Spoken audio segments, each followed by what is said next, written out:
Այս հարցերը մեծագույն կարևորության հարցեր են, անհայտ կորածների բռնությամբ անհետացած մեր տղաների մասին այսպես խոսելը մի կողմից մեծ ցավ է պատճառում եւ մենք ամեն ինչ կտանք, որպեսզի նման առիթ ու հնարավորություն երբեք չունենայինք։ Բայց սրանք նաեւ կոնկրետ այս հարցերը կոնկրետ ճակատագրեր են, կոնկրետ մարդկանց մասին է խոսքը եւ ամեն անգամ ես հիշում եմ մի քանի շատ դեպքեր, որոնք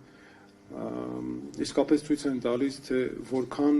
մենք պետք է ուշադիր ու հետևողական լինենք այս բոլոր հարցերի նկատմամբ։ Ես ընդհանրապես ասեմ օրինակ 1-2 օրինակ, որ շատ են դրանք հիշեցի, բայց ես շատ լավ հիշում եմ օրինակ մի դեպք, երբ նոր էր պատերազմը ավարտվել եւ անհայտ կորած մեր հերոս տղաների ընտանիքները չգիտես որտեղ գնային, անորոշության մեջ էին, հատկապես անընդհատ փնտրում էին լուծումներ, տեղեկություններ։ Շատ լավ հիշում եմ մի դեպք, երբ ծնողներից մեկը, հայրը, նախապես ընդունելություն պետք է լիներ, քննարկեինք համատեղ հանդիպում, իր տիկնոջ հետ միասին, հայրը եկավ, նախապես եւ խնդրեց, ասաց, որ խնդրում եմ ձեզ, երբ տիկնոջս հետ հանդիպեք, մի ասեք տիկնոջս, որ դեռ տղան անհայտ կորած է, որովհետեւ շատ ծանր կտանի տիկինը եւ առողջության համար շատ եմ անհանգստանում։ Շատ լավ հիշում եմ իմ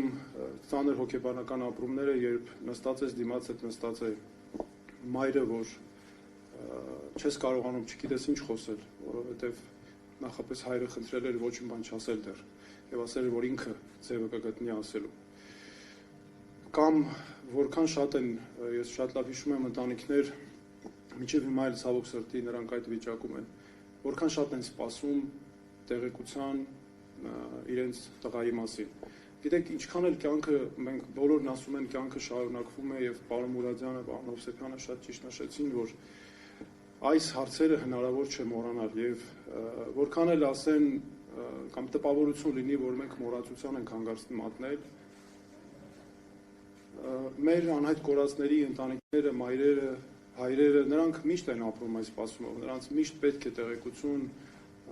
որդու մասին, ինչ փուլ է, ինչպես նրանք շարունակեն ապրել եւ այս ամենը մեզ պետք է պարտավորեցնի, այո, որպեսզի մենք ոչ միայն նրանց մասին հոգ տանենք, որ այս ամբողջ տեղեկատվական համակարգը աշխատի հատուկ նրանց համար, այս իրավապաշտպան համակարգը, պետությունը պետք է գիշեր-ցերեկ ուղղակի ամեն ինչ անի, ամեն բան անի, որովհետեւ եթե մենք այս կարևորագույն հիմնարար հարցերին լուծումներ չենք տալիս, ապա անիմաստ է ընդհանրապես խոսել խաղաղության գործընթաց եւ այլն, որտեղ խաղաղությունը չի կարող անտեսել մարդու իրավունքները։ Այսօր օրինակ ես մի քանի կոնկրետ հարցի արդեն միջազգային անդրադառնամ։ Այս հարցերն այնպիսին են եւ նաեւ Ադրբեջանի վերաբերմունքը, մենք պետք է ամեն ինչ անենք, որ Ադրբեջանը չկարողանա այս հարցերով մեզ մանիպուլացնի եւ 1000 ներողություն վաճառի հետո նման հարցերը մեր վրա։ Տեսեք, Վաշինգտոնում կնքվեց, նախաստորագրվեց խաղաղության համաձայնագիր։ Այդտեղ ամրագրված է ընդհանրապես, որ կողմերը հասցեագրում են անհայտ կորածների մասին այդ դեպքերը եւ բռնությամբ անհետացումների դեպքերը եւ ասում է հարկ եղած դեպքում ուղղակիորեն կամ հարկ եղած դեպքում միջազգային կազմակերպությունների հետ համագործակցությամբ նրանց վերաբերյալ տեղեկություններ փոխանակելու միջոցով։ Այս հարցը ոչ միայն շատ թույլ ձևակերպում է, ինչ է նշանակում հարկ եղած դեպքում միջազգային կազմակերպությունների միջոցով։ Հələ մի հատ էլ ամրագրում է, ասում է մանրամասները կբանակցվեն առանձին համաձայնագրով ու կհամաձայնեցվեն։ Նորից էլի անորոշ դրույթով թողնում է հետագային, անհասկանալի է մնում, թե այդ ինչ համաձայնագիր է լինելու, երբ է բանակցությունները տեղի ունենալու, ինչ պայմաններով են բանակցություններ լինելու։ Մինչդեռ անհրաժեշտ էր ինչ անել, գոյություն ունի հստակ ՄԱԿ-ի մեխանիզմ, ՄԱԿ-ի կոնվենցիա գոյություն ունի կարևորագույն բռնությամբ անհետացած բոլոր անձանց պաշտպանության մասին։ Այդ կոնվենցիան ունի կոմիտե։ Կոմիտեն նախատեսում է շատ լուրջ պարտավորություններ կողմերի համար, մասնավորապես Ադրբեջանի համար, քրեականացնել արարքներ կոնկրետ, հատուկ հրատապ խնդրանքների կամ քննության մեխանիզմ է նախատեսում։ լուրջ պարտավորություններ է դնում ուժային կառույցների վրա, անվտանգության մարմիններ, ոստիկանություն, պետության վրա է լուրջ պարտավորություններ, պարբերաբար զեկույցներ ներկայացնել, եւ Հայաստանը ստանում է միջազգային վերահսկողության հնարավորություն այս հարցերի նկատմամբ։ Իսկ հիմա ինչ, շատ ճիշտ նշվեց, Ադրբեջանը այսքան իր Արցախի տարածքում իր համար կառուցում է ճանապարհներ, շինարարություն է անում եւ այլն, մենք ինչ զանգվածային արտաշիրմում է հայտարարել, չէ, իրականացնում է արտաշիրման դեպքերն են, բայց մենք ինչ գիտենք,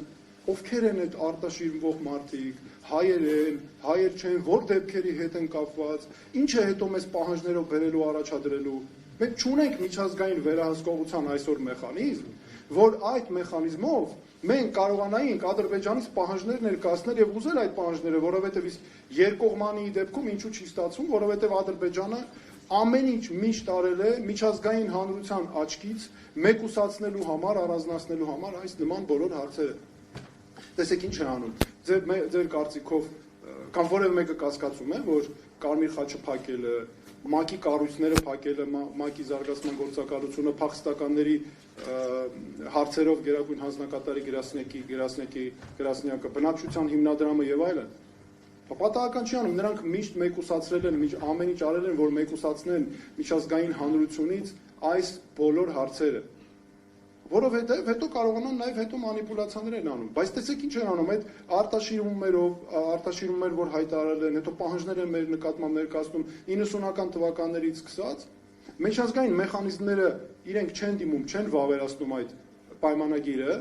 միջազգային պայմանագիրը կոմիտեի տակ չեն ընկնում, պարտավորություններ չեն ստանձնում, հետո բերում ամբողջը մեզ են առանձին ներկայացնում։ Եվ հիմա եթե մենք միջազգային վերահսկողությունը հանում ենք եւ կամ միջազգային վերահսկողությունը մեկուսացվում է, մենք ու եւ ամրագրում ենք միայն այս պայմանագրում, հետո եթե մենք գնանք միջազգային մարմիններին դիմենք, ասենք միջազգային մարմիններ մեզ օգնեք այս տեղեկությունները ստանանք եւ այլն, ասելու են, գիտեք ինչ կա, գնացեք այդ ձեր հարցերը կարգավորեք, առանձին նախատեսված է։ Իսկ նման բաները շատ կարևոր են եւ նաեւ ուզում եմ հատուկ նշել, որ այս գործընթացը այո շարունակական է, սա չունի ժամկետ, չեն կարող ասել, երբեք 2 տարի եղավ, դե լավ, 2 տարի հետո ավարտում ենք։ Սա շարունակական է այնքան ժամանակ, մինչև ընտանիքները լիարժեք տեղեկություններ չստանան իրենց հարազատների ճակատագրի վերաբերյալ։ Այստեղ շեմը շատ բարձր է, չափազանց բարձր է։ Եվ միջազգային մեխանիզմները մեզ այստեղ կարող են մեծագույն օգնություն ցուցաբերել, որ թույլ չտանք, որ Ադրբեջանը նման կերպ անգամ այս հարցերի, տեսեք, հումանիտար ամենահումանիտար հարցերն են, սրանից այն կողմ կարևորագույն հարց, մարդու ճակատագրի հարցը գոյություն չունի, չէ, չենք կարող հավանաբար գտնել, այն աստիճան ցավոտ, այն աստիճան զգայուն հարց է։ Ամեն ինչ անում են, որ մեկ քաղաքականացնեն, տանեն դիվանագիտության, միջազգային դիվանագիտության բնագավառ, որ մարդու իրավունքների հարցեր այստեղ այդ տեսանկյունից առաջ չքաշվեն, որ հետո կարողանան այս նման չարաշահումներ անել։ Եվ շատ կարևոր մեկ բան նաև ուզում եմ նշել, որ ընտանիքները ունեն կարևորագույն իրավունքներ, նրանք ունեն լիարժեք իրավունք ստանալու տեղեկություններ իրենց հարազատների, իրենց տղաների, իրենց հերոս որդիների մասին տեղեկություններ, վերջ, գտնվելու վայրի, պայմանների, ամեն ինչի մասին, եւ դա, այո, չի հանդուրժում հետաձգում։ Չեն կարող ասել, գիտեք ինչ կա, 6 ամիս հետո կանենք։ Դե լավ, 6 ամիս հետո չարեցինք, 7 ամիս հետո կանենք։ Սա աստիճանական արդիականությունը իրենք փորձելու են իջեցնել, ամեն ինչ անելու են, որ իջեցնեն։ Եվ մենք պետք է ամեն ինչ անենք, այո, որպեսզի հանգարց նման բան տեղի չունենա այս նաև մեխանիզմները հաշվի առնելով։